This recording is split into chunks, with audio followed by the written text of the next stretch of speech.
सबसे पहला चीज, दैनिक जीवन में पीएच का क्या महत्व है, मतलब हम लोग जो यूज कर, हम लोग हमारे लाइफ में दैनिक जीवन में है ना पीएच का महत्व, नहीं लिखना नहीं समझना है, ध्यान देना। हमारा शरीर जो होता है ना, हमारा शरीर 7 से 7.8 परास के बीच कार्य करता है, लिखना लिख सकते हो। मतलब मानव शरीर में क्या होता है पीएच मान, मानव शरीर का पीएच मान, मानव शरीर है ना 7.0 तो 7 से 7.8 है ना पीएच परास के बीच कार्य करता है। बात समझ में आया? हमारा शरीर का पूरा फुल्ली बॉडी की बात कर रहे हैं, वो 7 रहेगा या 7.8 रहेगा, ठीक है, 8 कभी नहीं होगा, 9 कभी नहीं होगा, ठीक है। तो ये हमारा बॉडी का पीएच मान हो गया, मर भी सकता है। तो वही बोल रहा है कि इसी परास के बीच, देखो परास को क्या बोलते हैं इंग्लिश में, रेंज क्या बोलते हैं, इसलिए कभी कभी इंग्लिश वर्ड हम लोग को समझने में आसानी होती है। तो इसी परास को, इसी परास के है ना कारण हम क्या रहते हैं, जीवित रहते हैं, क्या रहते हैं। हाँ, इससे कम ज्यादा होगा तो हम लोग मर जाएंगे, समझाया?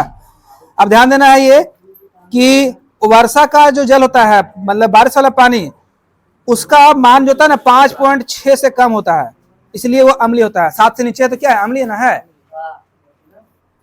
मार्कर है क्या सर? एग्जाम में हमेशा पूछा गया सवाल है, इसीलिए इसको नोट करते चलेंगे, ठीक है। बारिश के मौसम में जो पानी अभी गिरता है, अभी बारिश हो रहा है ना जी, तो बारिश का जल पूरा फुल्ली एसिड होता है, क्या होता है? हाँ,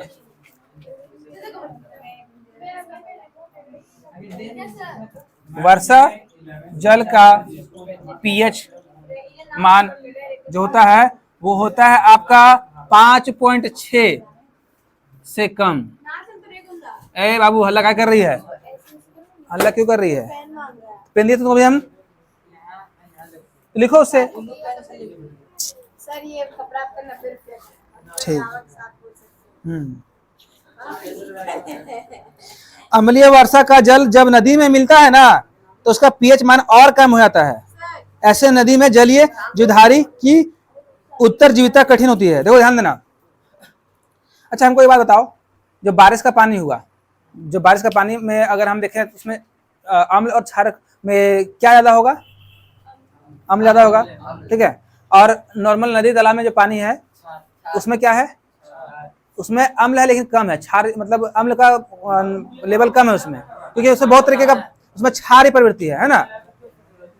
लेकिन जब एक्सेस पानी गिरता है ना जमीन धरती में बारिश वाला, तो वो जाकर के नदी तालाब में लेता है, और उस समय नदी तालाब का जो जीव होता है ना उसको जीना मुश्किल होता है। पता काहे? उन लोग शुरू से जो पानी में जी रहा था वो है सो मतलब अगर अम्लीय होगा भी तो दुर्बल होगा, लेकिन ऊपर से इतना पानी जो गिर आता है वो जाकर उसको प्रबल कर देता है, तो उनको जीना मुश्किल होता है, ठीक है।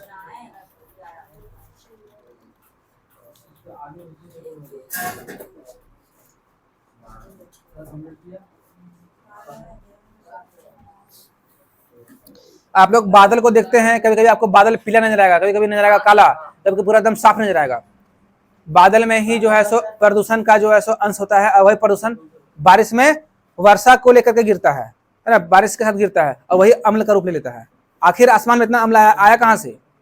वही जो धुआं वो निकलता है उससे। जितने भी हमारे पृथ्वी पर फैक्ट्रियां है, वाहन है, मशीन है, सब धुआं छोड़ता है, पॉल्यूशन से छोड़ता है धुआं, और धुआं जाकर के चिपक गया बादल में, और वही है सो गिरेगा बारिश में, तो क्या होगा? हमने तो गिरबे करेगा। अच्छा सुनना है, एक चीज हम और बताएंगे, जैसे कि अभी बारिश हुआ है, तो बारिश होता है तो हमारा जो ना मिट्टी नॉर्मली पीएच मान तो उसमें होता है, लेकिन वो 7 से ऊपर होता है, ठीक है। मिट्टी में भी अम्ल पाया जाता है, कम पाया जाता है। लेकिन मान लो कि अगर बारिश में हम लोग को फसल बोए हैं, मतलब मकई ही बोए हैं, ठीक है, मकई चाहे धान ही बोए हैं, तो कोई धान का बात नहीं करेंगे, धान में बहुत ज्यादा मतलब क्षमता होता है, वो अम्ल को मतलब सह लेगा।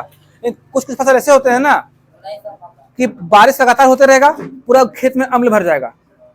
अरे धान को भी ले लो, कोई दिक्कत नहीं है, कोई फसल ले लो, है ना, खेत में पूरा अम्ल भर जाएगा, तो क्या करता है पता है वो किसान लोग क्या करता है, सो उस अम्ल का मतलब जो होता है प्रबलता को कम करने के लिए उन लोग मारता है यूरिया सल्फेट, है ना, जब मारेगा ना तो क्या होगा कि वो पानी में घुलेगा और उसको वो क्या करेगा, उदासीन कर देगा, उदासीन। तुम लोग गौर किया कभी कि उन लोग बारिश में काहे मारता है? सो साल्फेट अभी नहीं मारेगा, जब पानी गिरे तखनी घुस के मारेगा। काहे? ताकि जो भी अम्ल गंदे पदार्थ हो, अम्ल का मात्रा को कम करने के लिए। सब बोलते हैं कि उसमें हाँ। कीड़ा ना लगे वो भी ठीक है, लेकिन देखो यूरिया में सब मिलावट होता है, ठीक है। और वो बढ़ेगा। यूरिया क्षारीय प्रवृत्ति का होता है, सारे मतलब हाँ, क्षार होता है। कभी चखे हो चीनी के मतलब बच्चा में लोग सोचते थे कि चीनी है, चीनी रोटी। और खाओगे तो पूरा थोड़ा कड़वा टेस्ट लगेगा, है ना। लेकिन खाना नहीं चाहिए, वो जहर है। लेकिन उसको चखना नहीं, खाना नहीं चाहिए, जहर है वो। लोग अज्ञानता बस उसको चख लेता है। जो ऐसे दाढ़ी भी ना हो, अरे साल्फेट नहीं देखी है, फिटकरी बात कर रही है पागल। साल्फेट नहीं देखी है, देखी है जो होता है चीनी। हाँ, तो पानी जैसे पड़ेगा ना वैसे लोग छीटेगा पूरा खेत में, उससे क्या होता है कि वो अम्ल का प्रकृति को क्या करेगा, वो क्षारीय में बदल देगा, और उससे से फिर अम्ल से जो मेरा है तो फसल बच जाएगा और फसल में कोई नुकसान नहीं होगा। लेकिन जो किसान नहीं डालते हैं ना, जो किसान नहीं डालेंगे उसका ये होता है कि धान जल जाएगा अम्ल से, मतलब धान कम हो जाएगा खेत में। नहीं बोलता है कि पूरा जर गया एकदम फसल हुआ, कहा है अम्ल से। चलो, तो इसीलिए अब हम लोग यहाँ सो ये बारिश में खेत को अम्ल से उदासीन करना होता है, इसीलिए हम क्या करते हैं, छाड़ डालते हैं। क्या डालते हैं? हाँ हाँ, लो। स्कूल बंद है।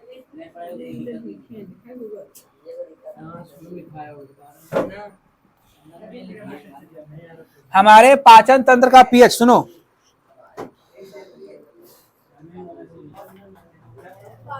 पता है? देखो, हमारा उदर बोले तो पेट, हमारा पेट है ना, में क्या पाता है, HCl मतलब एक अम्ल है, लिख देते हैं, ठीक है,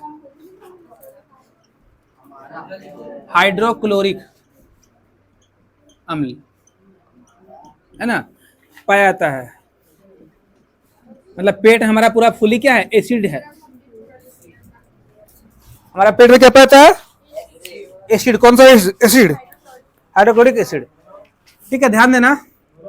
इसकी जो होती है ना, इसकी मतलब ये पीएच परास की क्षमता, इसकी पीएच परास मतलब पीएच रेंज जो होता है वो 3.5 है ना, 1.5 से 3.5 तक लिखा है ना, देखा बुक में नहीं लिखा हुआ इसलिए।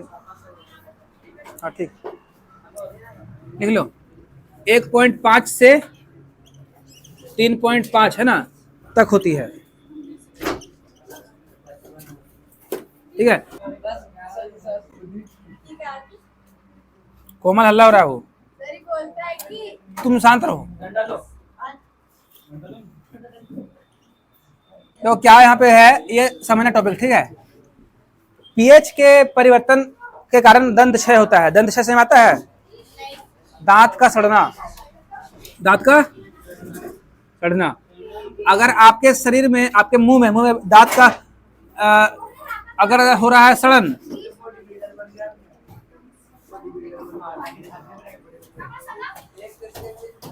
समझो, अगर हमारे शरीर में, शरीर का बात छोड़ दो, अगर मुंह में अगर हमारा पीएच मान गड़बड़ाएगा तो दांत सड़ने लगेगा। क्या सड़ेगा? कभी कभी दांत से स्मेल करने लगेगा, दांत में कैविटी हो जाएगा। इसलिए दांत का पीएच मान भी होना चाहिए एकदम पूरा, तब खतरनाक, ताकि हमारा जो है सब जो भी खा रहे हो खाना में तो अम्ल पाया जाता है, और बहुत तरीके का हम लोग अम्ल क्षार सब खा रहे हैं, अम्ल क्षार लवण सब खाते हैं, नमक के रूप में खा रहे हैं, कड़वापन रूप में खा रहे हैं, खट्टा के रूप में खा रहे हैं, मतलब अम्ल क्षारक लवण सब हम लोग खा रहे हैं भोजन के रूप में। तो उसमें क्या होता है ना, बैक्टीरियल जो होते हैं इम्प्योरिटी वो दांत में फंस जाते हैं, मतलब खाना का टुकड़ा, अब वो फंस गया क्या होगा, सड़ाएगा दांत को। लेकिन दांत सड़ने से बचाने का काम कौन करता है? पीएच।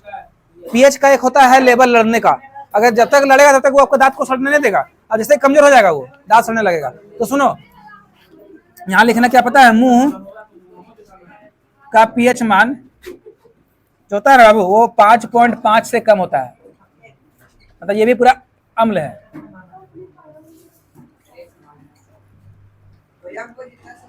ठीक है, रुको, मुंह का पीएच मान 5.5 होता है, सो लिखो 5.5 होता है, ठीक है। 5.5 से कम होने पर, है ना, दांत का सड़ना मतलब दंत क्षय आरंभ हो जाता है। ठीक है, देखो बोल रहा है कि पशुओं तथा पौधों द्वारा उत्पन्न रसायनों से आत्मरक्षा। क्या आप लोगों को मालूम है कि जब हम लोग को चींटी काटता है तो लहरता बॉडी है? रे बाबू, जब चींटी काटता है, मधुमक्खी काटता है तो एकदम अलग सा जलन होता है शरीर में, है ना, उस जगह पर। अगर मान लो कि खतरनाक चीज काट दिया, बिरनी चाहे मधुमक्खी, तो वो इतना उसका प्रबल क्षमता होता है उसका ये अम्ल का कि फुला देगा, लाल कर देगा उस जगह को, है ना, और दर्द कराएगा। मतलब वो समझ लो कि वो चींटी बिरनी का और मधुमक्खी का जो जहर होता है ना, जहर वो अम्ल होता है। क्या होता है? अम्ल। और वो हमारे लिए जो है ना दर्द का बनता है कारक। तो उसको ठीक करने क्या करते हैं हम लोग? उसमें छार रगड़ते हैं उसको, मतलब छार दवा खाते हैं ताकि उसको काट सके, है ना। हाँ, तो वही बोला जा रहा है। कभी आप लोगों को मधुमक्खी डंक मारा है या फिर चींटी काटा है? तो हम लोग क्या करते हैं, डंक मारे वाला स्थान पर सोडा रगड़ देते हैं। क्या रगड़ देते हैं? तो ये क्या है? ये दुर्बल क्षार है।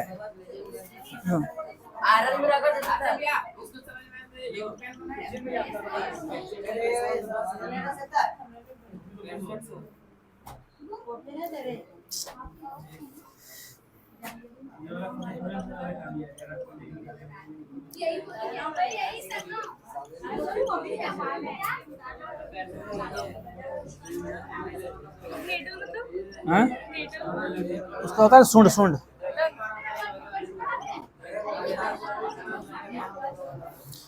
कीड़ों मकोड़ों यानी कि चींटी और मधुमक्खी द्वारा मेथनोइक अम्ल कीड़ों मकोड़ों चींटी मधुमक्खी द्वारा जो है ना द्वारा के डंक में के ना डंक में जो पाया जाता है, कौन अम्ल पाया जाता है? मेथनोइक अम्ल पाया जाता है।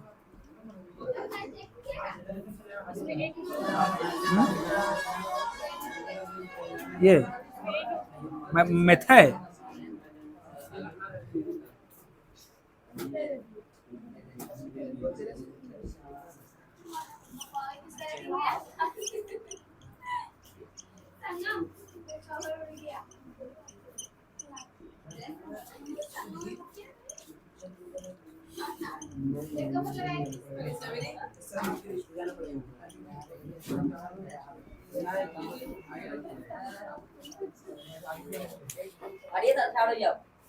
लिख ले साढ़े है।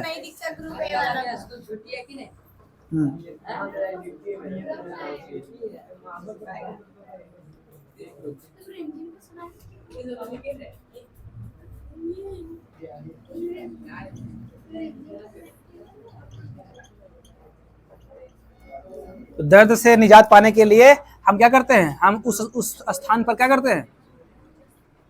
उस स्थान पर बेकिंग सोडा, इसको बोलते हैं दुर्बल क्षारक, है ना, बेकिंग। तो वहां पर जगह नहीं है लेकिन दिख रहा है, बेकिंग सोडा,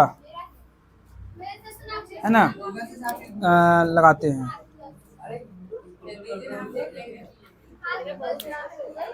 और ध्यान देना, वो बेकिंग सोडा को बोलते हैं क्षार।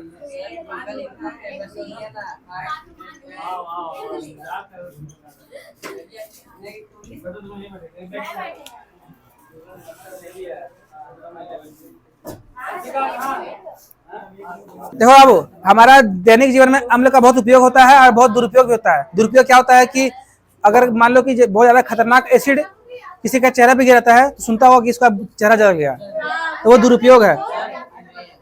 अक्सर फिल्म में देखते हैं, है ना जी। हाँ, तेजाब उसी को बोलते हैं। तो अम्ल से बचना जरूरी है। तो उन्हीं में से कुछ अम्ल जानवरों में पाया जाता है, सांप, बिच्छू, है ना, चींटी में पाया जाता है। हम में मारो ना, अब देखो ये ध्यान दो, चींटी जब काटता है ना तो उसका डंक में पाया जाता है मेथेनोइक एसिड, और अम्ल पाया जाता है मेथेनोइक, ठीक है, या फिर मधुमक्खी का भी जब डंक में पाया जाता है, बोलना है। अब सुनो, कीड़े मकोड़ों जैसे चींटी मधुमक्खी हो गया, इनके डंक में मेथेनोइक अम्ल पाया जाता है। जब ये डंक मारते हैं ना तो हमें दर्द महसूस होता है, और जिस जगह पे डंक मारता है वहां पे समझ लो कि आदमी बेचैन होता है, तो क्या करेगा, पूरा कुछ ना कुछ मसलते रहेगा। तो अक्सर देखता हो कि घर में लोग ये नमक मलता है ना, तो नमक मलने से राहत नहीं मिलेगा, लेकिन सोडा रहेगा आपके पास ना, बेकिंग सोडा, जो लोग खाता है खाना में डालता है सोडा, सोडा को देना मिला, मतलब उस जगह पर मल देना, दर्द कम हो जाएगा। अब प्याज में अम्ल पाया था, लेकिन अम्ल आपका उतना नहीं काटेगा, नमक मतलब लवण है वो भी नहीं काटेगा, लेकिन जो होता है ना ये बेकिंग सोडा क्षार होता है, क्षार को रगड़ देंगे तो थोड़ा सा कम करेगा। अच्छा, सर्फ वगैरह रगड़ दोगे तो कम करेगा। कभी देखता है एक तो पिल्लू होता है जी, भुआ पिल्लू, अगर कहीं लग गया तो पूरा खुला कर देता है लोग, खुला तो सरफ से मल लेता है, सरफ से मलता है ना, सरफ क्या करता है पता है, सरफ क्षार है, और क्षार क्या करता है, उसका जो होता है जहर, उसका अम्ल को कम कर देता है, और फिर हम लोग को राहत मिलता है। तो इस तरीके से हम लोग अपना बचाव कर सकते हैं। तो दैनिक जीवन में अम्ल से हम लोग को बचना भी चाहिए, ठीक है। और लगभग जो है सो कहानी खत्म हो चुका है, अब खाली 2-4 टॉपिक बचा हुआ है, अगले क्लास में करेंगे, ठीक है। और थोड़ा सा वेट करो, अरे उसको बंद कर दो, नहीं बंद करो, नहीं